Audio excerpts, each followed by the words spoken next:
Amables televidentes, bienvenidos a Matemágica, programa de sensibilización en matemática y ciencia, original de San Rafael Televisión.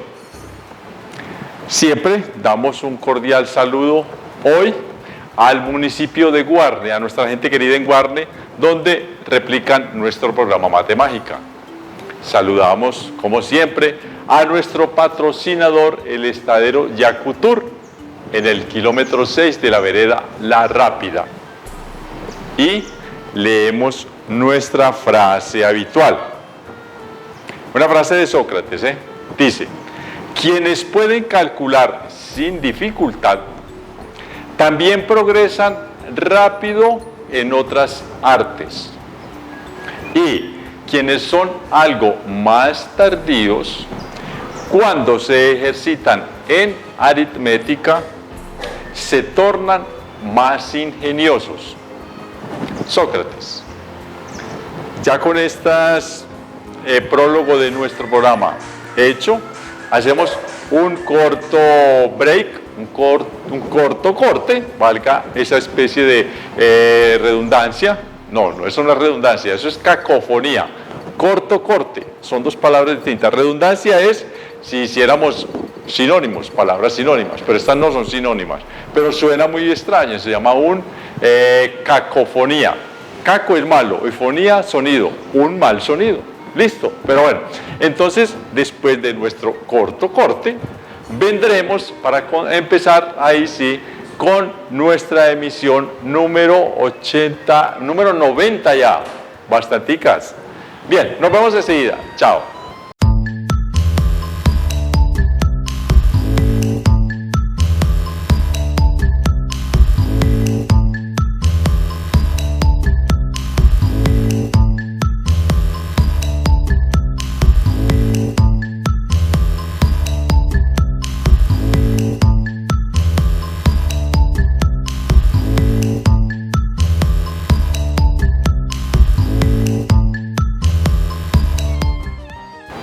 Amables televidentes, gracias por regresar.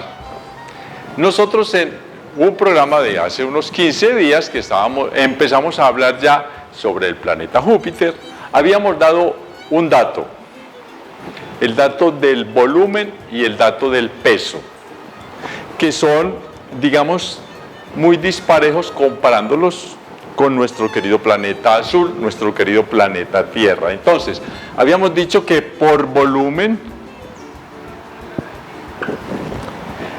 en volumen, el planeta Júpiter es 1318 veces más grande que nuestro planeta Tierra. 1318 tierras. O sea, el planeta Tierra cabría en el planeta Júpiter 1318 veces. Eso es por volumen. Y ahora hablaremos del peso.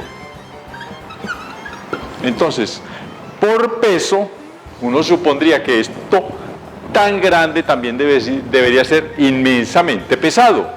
Y resulta que, haciendo comparaciones, el planeta Júpiter en peso es solamente 318 veces mayor que la Tierra. 318x, 318 veces la Tierra. Entonces, miren, para un volumen tan inmenso, estos datos los estoy dando aproximados. Este 1318 y 1318 no es exacto, pero son muy aproximadas estas relaciones. La relación del volumen entre Júpiter y la Tierra, la relación del peso entre Júpiter y la Tierra. Uno supondría que siendo Júpiter tan grande también debería ser inmensamente pesado, y no. Resulta que la diferencia entre este y este, hagámoslo, es de 1000, ¿cierto? La diferencia es 1000. Cuando uno supondría que debería ser mucho más pesado también, ¿cierto? Muchísimo más pesado en relación, resulta que no. ¿A qué se debe eso? Bueno, para que hablemos un poco ya desde la física, esto lo podemos organizar dándonos cuenta mediante una combinación de términos en física que se llama la densidad. Ya saben qué es densidad, pero les voy a dar aquí de pronto un pequeño ejemplo. En física, la densidad se define como la cantidad de masa, o sea, lo que pesa, masa sobre volumen, sí. A ver, la densidad es 318 gramos por centímetro cúbico, entonces es peso sobre volumen. Esto es la densidad. Les voy a dar un ejemplo sencillo acá como para que lo tengamos algo más doméstico. Si tenemos un vaso lleno de agua, vamos a dibujar aquí un excelente dibujante como yo, ¿cierto? Tiene aquí un vaso lleno de agua. Y nosotros, bueno, llenémoslo hasta el borde, ¿eh? Hasta ahí, este es el vaso, y este es el borde del vaso, y hasta aquí estamos llenos de agua. Llegamos, haciendo un experimento sencillo, empezamos a vaciarle arena, a nuestro vaso de agua, ¿cierto? Vamos a echarle aquí arena, y la arena va cayendo, pero el agua se va desbordando, ¿cierto? Las gotas de agua van cayendo por acá. A medida que, mientras más arena echemos, más agua. Entonces, en algún momento, cuando digamos llevemos media cantidad, medio vaso con arena, en volumen, lleno de arena, se nos haya desbordado el agua y quede medio vaso de arena y medio de agua, y lo pesamos, este peso va a ser mayor que el vaso de agua solo, ¿cierto?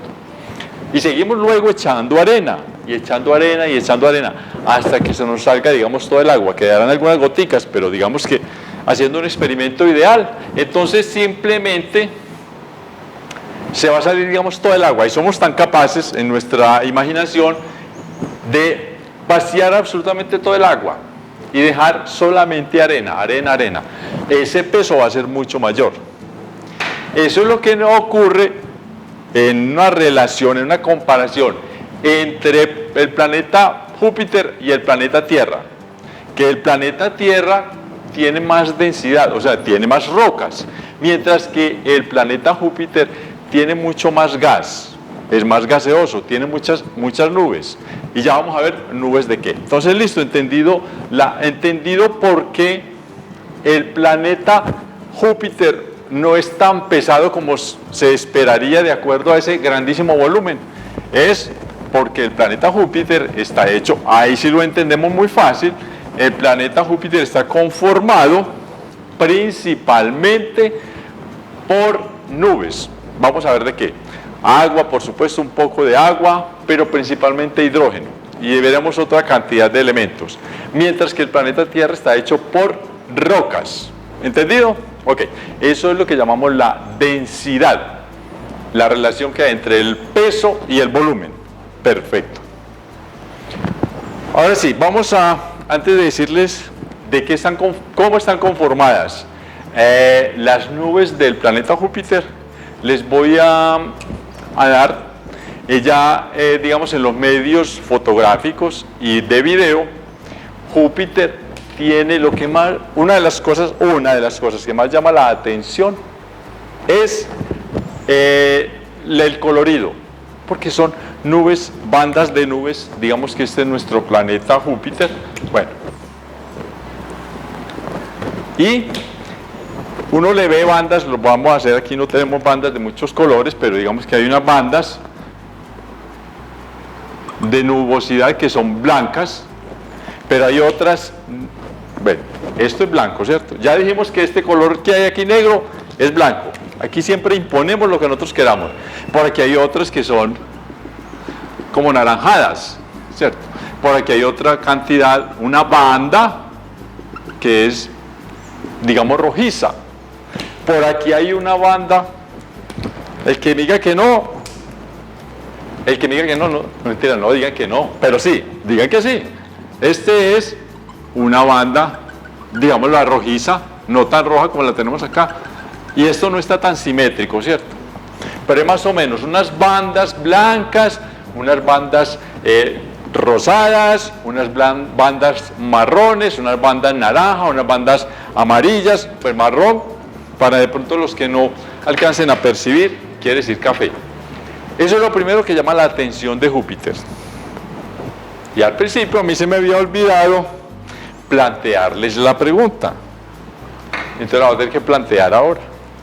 Y se la voy a responder inmediatamente. La pregunta es, ¿cuál es uno de los elementos más llamativos del planeta Júpiter? El más llamativo, digamos. Entonces, esto es muy llamativo, porque realmente los otros planetas tienen una tonalidad, a excepción de la Tierra, que tiene varias tonalidades de acuerdo a la distancia desde donde lo estemos mirando, pero los demás planetas son muy uniformes el color, ¿cierto? Ya sabemos que, por ejemplo, Venus es como un color amarillento, ¿cierto? Un color crema, pero uniforme, ahí no hay nada que ver de diferencia. El planeta Tierra, de acuerdo a cierta distancia, se le alcanzan a ver unas partes blancas, otras verdosas y otras azules. Los demás planetas, a excepción de Júpiter, son muy uniformes. Bien, ¿cuál es uno de los elementos más llamativos de Júpiter en un primer vistazo, cierto? Bien, lo vamos a responder ahora. Entonces, las bandas que hay en Júpiter, hay unas bandas blancas, ya lo dijimos. Esas bandas blancas, que son muy llamativas, están más en la superficie, o sea, son las más alejadas del centro del planeta. Son bandas blancas. Ahí lo que hay ahí es amoníaco, que el amoníaco, si no estoy mal, NH3, ¿cierto? Sí. Esto es amoníaco, NH3. La fórmula, sí, es una fórmula química. Símbolo es cuando es un solo elemento. N, que es nitrógeno, sería un símbolo. Pero ya cuando son varios elementos combinados, como en este caso, NH3, entonces son fórmulas químicas, porque son sustancias. Ya no son elementos, ya son compuestos, son moléculas. Perfecto. Allá lo que se ve, las bandas blancas son amoníaco. Y más abajo de esas bandas blancas hay otro tipo de elementos. Bueno, algo que acabo de pastelear. Este NH3 es blanco porque son cristales de amoníaco, pero son cristales de amoníaco, son esos cristales son un poco sólidos, porque están muy fríos y entonces tienden a congelarse. Son cristales de hielo, pero no de hielo el que nosotros conocemos del agua, sino de cristales de amoníaco. Y también se ven allá unas manchas marrón, ¿cierto? Es decir, hay varios colores, empiezan como en un rosado tenue, pasan luego unas otras bandas, otras partes de las bandas son naranjas, otros colores son marrones, otros colores son rojos, y esos más o menos se supone, todavía no se sabe bien, pero puede ser fósforo. Este es el símbolo del fósforo, porque viene de fósforos, que se escribe así. Bueno, y otra cosa ahí, fósforos, en latín. Y se simboliza como una P. No es el potasio, porque el potasio es K, que es calium. No, esto es P, que es fósforo, pero el original se escribiría así, ¿cierto? Fósforo y otras letras más. Pueden ser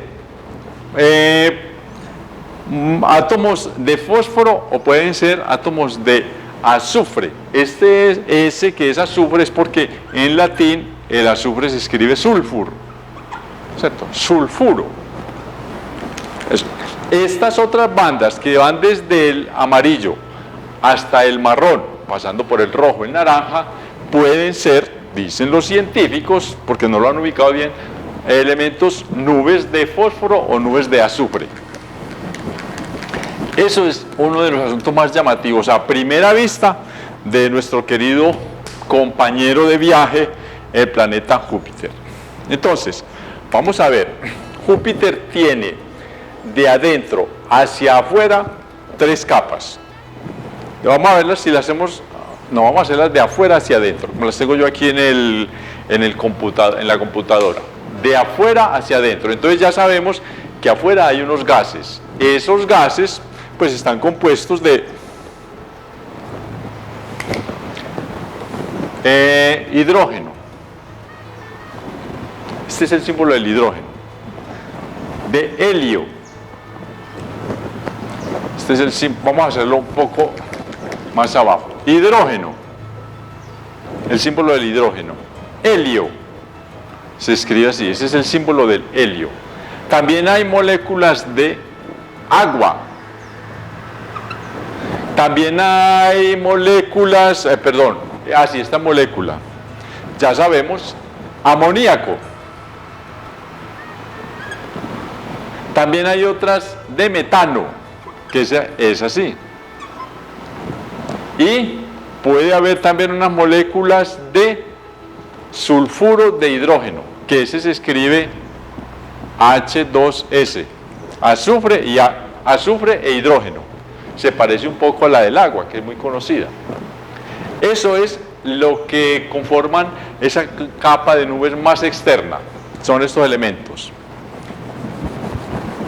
Algún día, de pronto nos dedicamos un poco, que no hemos hecho mucho acá, en nuestro programa Matemágica, no hemos hecho mucho no le hemos dado mucho énfasis a la química, casi nunca hemos hecho eso, pero les debo, y quizás sea para un programa muy próximo, hablarles un poquito de qué quiere decir H2O, H2S, NH4, NH3, ¿cierto? Vale la pena hacerlo, lo vamos a hacer, porque eso es parte de la ciencia, a lo que se dedica también nuestro programa, no a hacer ciencia, sino a divulgar un poco para que podamos sensibilizarnos en ciencia. Bien, después de esa capa más externa, vamos a la segunda, y allá lo que encontramos es hidrógeno. La segunda capa hacia adentro es una capa de hidrógeno. Y esa capa de hidrógeno está, como allá hay tanto frío, ¿cierto? Tanto frío, hay mucho frío porque Júpiter está muchísimo más lejos del Sol, ¿cierto? Entonces el Sol no alcanza a calentarlo lo suficiente. Y el calor propio que genera es muy poco. Júpiter, él mismo genera calor, pero es muy poco. Entonces el hidrógeno allá está muy frío, y al estar tan frío, está en estado líquido. ¿Sí? Si allá hubiera más calor, entonces el hidrógeno que habría en Júpiter, si hubiera más calor, si Júpiter estuviera más cerca del Sol, entonces habría más calor, y el hidrógeno de allá podría ser, como el de la Tierra, un gas. Como está tan lejos, eso sí lo vamos entendiendo, ¿cierto? Como está tan lejos hay más frío, y al ser más frío el hidrógeno es líquido. Y si fuera inclusive mucho más frío, más frío todavía, el hidrógeno sería metálico, y es lo que pasa allá. La parte más externa es hidrógeno líquido, pero la parte más interna de esa capa, porque es inmensísima, es una capa enorme, no sé cuántos kilómetros hay, no sé cuántos kilómetros sea el grosor de esa capa, pero hay otra parte que sí es más al fondo, que es metálico, porque es tan líquido que ya funciona como un metal, y eso de funcionar como un metal le da una condición específica que vamos a ver enseguida.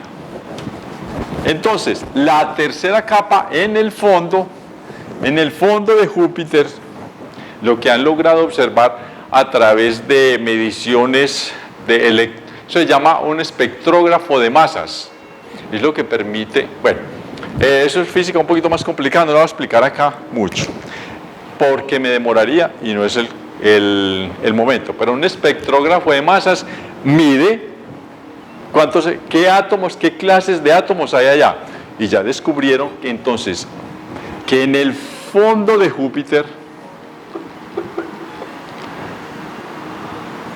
lo que hay es una capa de rocas. El centro, el núcleo de Júpiter es una capa de rocas. Aquí está, entonces vamos a dibujarlo así, el helio líquido, que se convierte por estar tan líquido digamos que debe haber algunos cristales también. Una parte es líquida, otra parte son cristales de helio. Eso es lo que lo hace metálico, o sea, se termina convirtiéndose en un imán, porque los metales interactúan mucho con los electrones, cambian electrones. Los metales son unos elementos químicos que tienen una característica que es entregar o recibir electrones. Eso es lo principal. Entonces, la otra capa de Júpiter son nubes de gas, ¿cierto?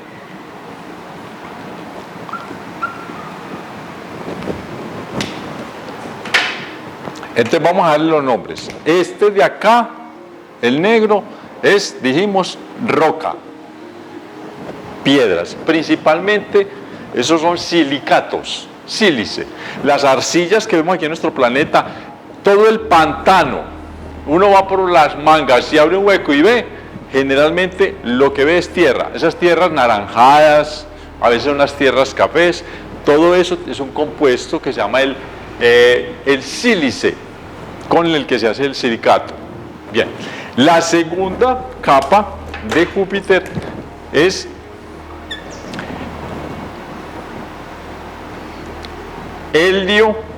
hidrógeno líquido metálico. Y la tercera capa que hemos mencionado son unos gases, una capa muy gaseosa, donde ahí dijimos hidrógeno, helio, amoníaco, NH3, CH4, que es metano. Yo creo que yo me equivoqué hace ratico cuando dije que NH4, metano no. NH4 no es metano, NH3 es amoníaco. Me equivoco y corrijo. El metano es CH4. También hay agua, ¿cierto? Dijimos. Y también hay sulfuro de hidrógeno, H2S. Listo. Esas son las tres capas más importantes de Júpiter. Y para dar respuesta a nuestra pregunta, que no la hice al principio, esa parte importantísima, lo más llamativo que tiene Júpiter es un ciclón, vamos a decirlo así, un ciclón, un huracán, un vórtice. Más o menos tiene esta forma, ¿cierto? Lo llaman la gran mancha roja. Vamos a hacerlo así. Pues aquí está el planeta inmenso, ¿cierto? Inmensísimo. Y tiene una mancha roja que cambia mucho de estados, de velocidades, y es un ciclón. Eso es lo más llamativo, y sobre eso vamos a hablar más adelante en otro programa. Se llama la gran mancha roja. Este es uno de los elementos más llamativos de Júpiter. La velocidad de los vientos acá es de 400 kilómetros por hora. Y como es un ciclón, va dando vueltas. Las vueltas las da en 6 horas terrestres. Perdón, 6 días terrestres. O sea, si uno tuviera un punto y pudiera fijarlo, ¿cierto? Tenemos acá este punto. Y vamos a ver, a observarlo, obviamente por telescopios, y este punto y en volver acá se demora 6 días, y eso es un dato obviamente estadístico, ¿cierto? Dar la vuelta por ese vórtice y volver acá se demora 6 días. ¿Qué más tiene de importante esto? No, yo creo que se nos acaba el tiempo. Esta es la respuesta que les quería dar de acuerdo con nuestra pregunta inicial, que la hice un poco después. Esta es la gran mancha roja y sobre ella vamos a trabajar en nuestro próximo programa dentro de unos 15 días, cuando sigamos hablando sobre Júpiter. Amables televidentes, esta es nuestra primera sección sobre Júpiter. Enseguida nos vemos para una segunda sección, que es sobre biografías. Gracias por estar con nosotros.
Amables televidentes, nuevamente acá en Matemágica para que continuemos con una biografía.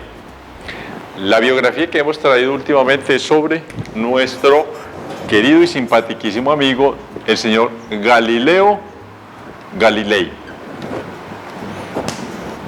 El primer hombre que empezó a sistematizar el conocimiento o las posibilidades de ciertos conocimientos, porque hay conocimientos que no se pueden volver científicos, no se pueden sistematizar, por lo menos más bien matematizar. Sistematizar de pronto sí.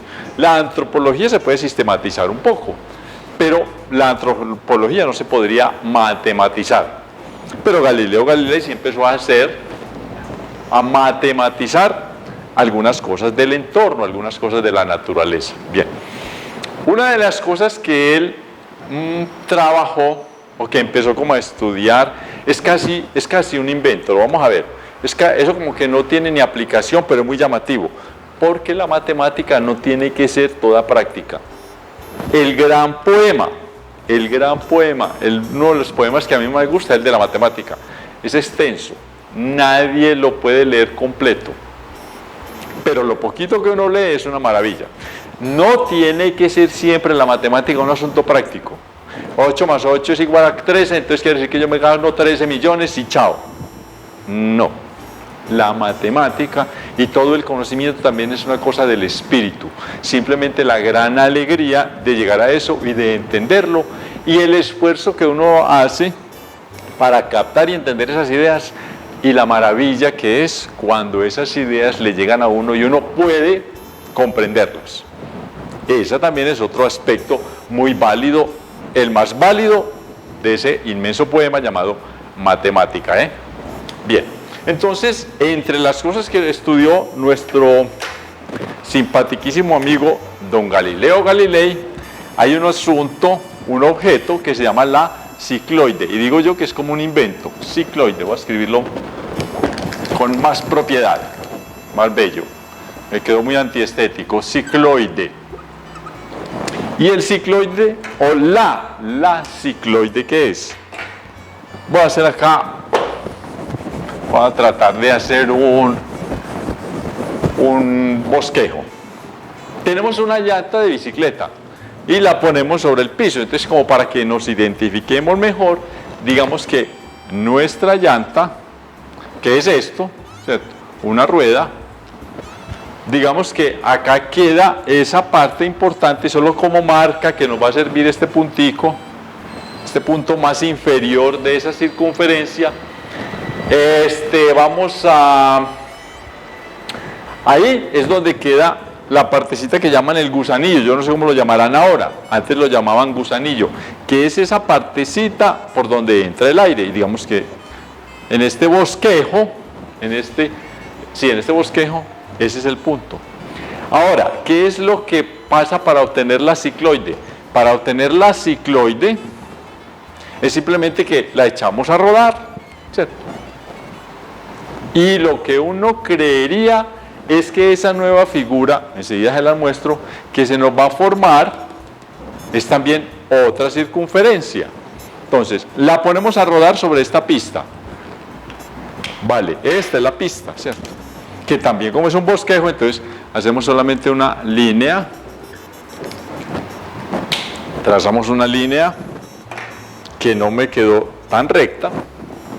Voy a borrar esta parte, voy a tratar de hacerla más recta si me es posible, creo que sí. Bueno, por lo menos un poco más recta sí me quedó. Esta rueda de bicicleta, esta circunferencia, ¿sí? Esta es la circunferencia, la parte de afuera. Círculo es todo, recuerdan, circunferencia. La echamos a rodar y aquí se nos va a formar otra figura. Ojo, la echamos a rodar, pero solamente vamos a observar, a hacer énfasis, a concentrarnos en este punto. A ver, ese punto da vuelta, ¿cierto? Entonces una vez cuando la rueda gire, ya este punto va a estar por acá. Este punto, digamos, va a estar así, girando.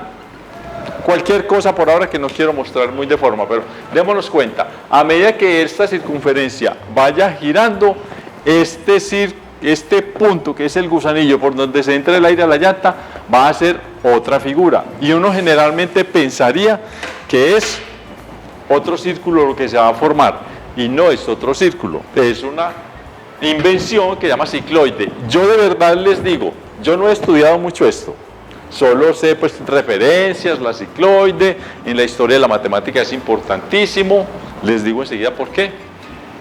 Y no tiene una gran aplicación, es una inquietud, pero es una inquietud que vamos a ver que fue muy importante, porque creó serias controversias entre los matemáticos de la época. Ya está muy definido, pero en esa época no estaba definido. Digamos que, vamos a borrar esto, y no es fácil. Antes les voy a contar la parte de la historia. Este aparatico tan extraño puso a mucha gente en vilo, y hubo controversias, y hubo pues peleas y discusiones entre muchos matemáticos. Les voy a decir quiénes intervinieron en eso. Entre los más conocidos fueron para unas 10 personas. Un holandés llamado Christian Huygens, llamado Christian Huygens, un holandés, un científico con mucha capacidad para muchas cosas, y él se metió a hablar de la cicloide. El primero que la trabajó fue Galileo, y fue Galileo el que le dio el nombre, ¿cierto? Galileo le dio el nombre. Cicloide la puso Galileo, porque viene de un círculo, de un ciclo. Bien, un holandés llamado Christian Huygens. Hubo dos ingleses, dos personas de Inglaterra, dos matemáticos de Inglaterra. Voy a dar solo el nombre, escribámoslo. El uno se llamaba John Wallis.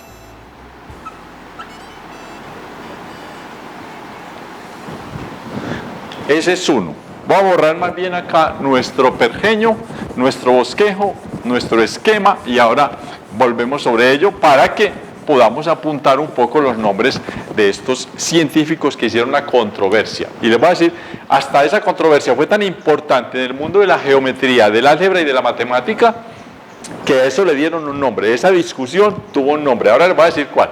Entonces, John Wallis, y el otro es Christopher, lo voy a poner acá, Christopher Uren. Yo no sé cómo se pronuncia porque no es Warren, es Uren. No sé de verdad cómo se pronunciará en inglés. Bien, estos son los dos ingleses. hubo dos italianos. Mejor dicho, hubo tres. Sí, hubo tres. Tres italianos. Entonces, un holandés, dos ingleses, tres italianos. Nuestro amigo ya, pues obviamente, Galileo Galilei. El otro fue Evangelista Torricelli. Este es muy importante porque este fue el que trabajó mucho, trabajó un capítulo importante que se llama termodinámica, pero en esa época solamente se hablaba como de temperaturas, y este fue el que definió que digamos que una de las cosas que hizo sobre esa gran conocimiento que se llama la termodinámica. Él empezó a hablar sobre el clima, hizo ensayos y creó el termómetro. Él fue uno de los primeros que organizó el termómetro. No les voy a dar más datos sobre él. Entonces son los italianos, Galileo Galilei, Evangelista Torricelli y Vincenzo Viviani. Este sí, por favor, no me digan quién es. No me lo han presentado todavía. Vincenzo Viviani, sí, es con una sola N. Estos tres son italianos. Luego vienen la cantidad enorme de franceses. Voy a ver cuáles recuerdo. Entonces, vamos a ver los franceses. Recuerdo a Marin, se escribe Marin como marino, Marin Mersenne, con doble N. Ese fue otro de los que intervino. Obviamente discutían y decían, es que la cicloide no puede ser esto y esto, la medida no es esta, la curva no es esta, el álgebra X igual a Y al cuadrado no es otra. Bueno, una discusión enorme. Miren todos los que han intervenido. Ya llevamos 3, 2, 1, 6. Listo. Marin Mersenne, los franceses, los más conocidos, y ahora tengo que pastelear. Hay uno que se llamaba Roberval, sí, Gilles de Roberval. Gilles, se lo va a escribir.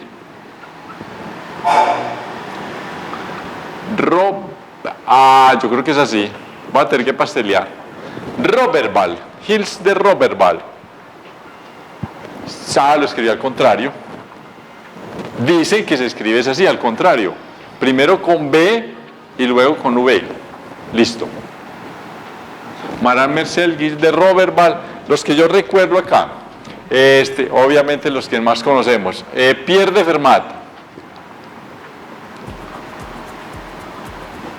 El otro, por supuesto, es René Descartes.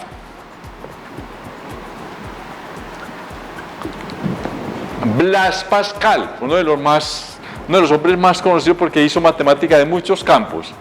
Blaise Pascal. A ver qué por ejemplo, Blaise Pascal trabajó mucho sobre un capítulo que se llama la teoría de probabilidades. La teoría de las probabilidades, para que nos entendamos, son los juegos y las rifas. Las loterías, hay un problema de probabilidades y eso se puede sistematizar. ¿Cuántas oportunidades tengo yo si me meto en una rifa de 100, cierto? Tengo, obviamente, una oportunidad entre 100, uno de 100, listo. Eso es para que veamos algo. También hizo mucha física y mucha epistemología. Tenemos ya, ¿cuántos van? 5, me falta uno. Y ese sí lo voy a tener que pastelear. Marin Mersenne, René Descartes, no. Ya ahí están, 5. 6 y 5, 11. 11 matemáticos hablando de una curva, de una figura geométrica que creo yo, porque no la he estudiado mucho, no tiene demasiadas aplicaciones, pero es una maravilla. Y a esta discusión, a esta figura, la cicloide, que la vamos a ver con más profundidad más adelante, la llamaron la Helena. La Helena de la geometría.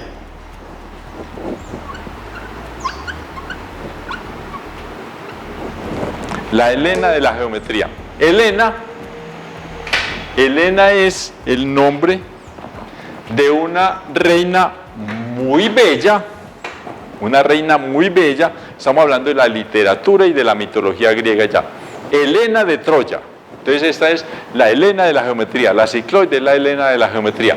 Helena porque cuando los griegos, en lo que se narra, pues, en lo que nuestro querido poeta ciego Homero cuenta en su libro La Ilíada. Homero escribió dos, la Ilíada y la Odisea, y no tiene nada que ver la una con la otra. Él hizo allí, amarró como un solo personaje, lo amarró a una historia y lo volvió y lo amarró en la otra, pero en realidad no tienen mucho que ver las dos historias.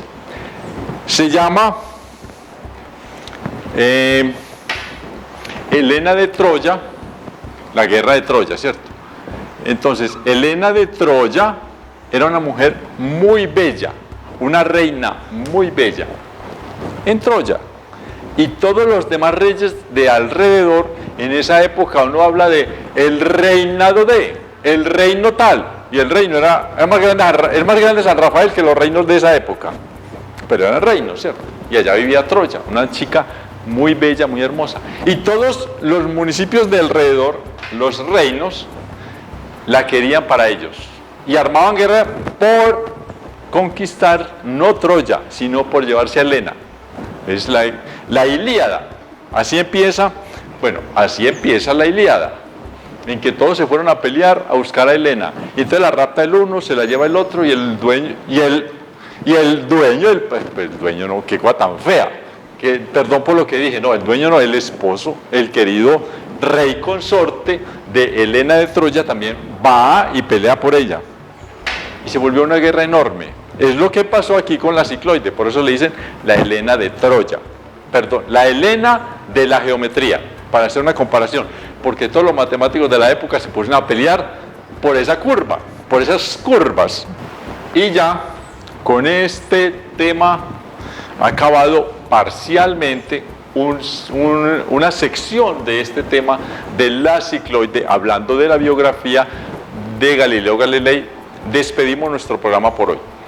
Continuamos en unos 15 días hablando sobre la cicloide, porque ahí voy a tratar de hacer algo. Al tratar de hacerlo, les prometo de una vez, les anuncio de una vez el error que voy a tratar de cometer, que yo sé que voy a cometer el error, pero lo voy a hacer. Mire, yo esta figura no la he estudiado, pero hace unos días se me ocurrió la idea de estudiarla acá entre nosotros, de lanzar una propuesta, una hipótesis de trabajo, a ver si logramos sacar algo. ¿Qué error voy a cometer yo? No tengo problema en cometer el error, porque sé que lo vamos a hacer con la intención de proponer un método de trabajo sobre la cicloide. Yo ya lo estudié aquí en mi cabeza un poco. Lo iba a hacer hoy, pero ya el tiempo no nos da. Entonces, dentro de unos 15 días que volvamos a retomar la biografía de Galileo Galilei, vamos a estudiar la cicloide según lo que yo más o menos creo que se puede hacer. Y si me equivoco, yo no tengo ningún temor en equivocarme, pero se los anuncio de una vez. Vamos a ver si logramos hacer algo. Listo. Entonces, con esta promesa, nos vemos dentro de 8 días acá en Matemágica con otros temas. Hasta pronto.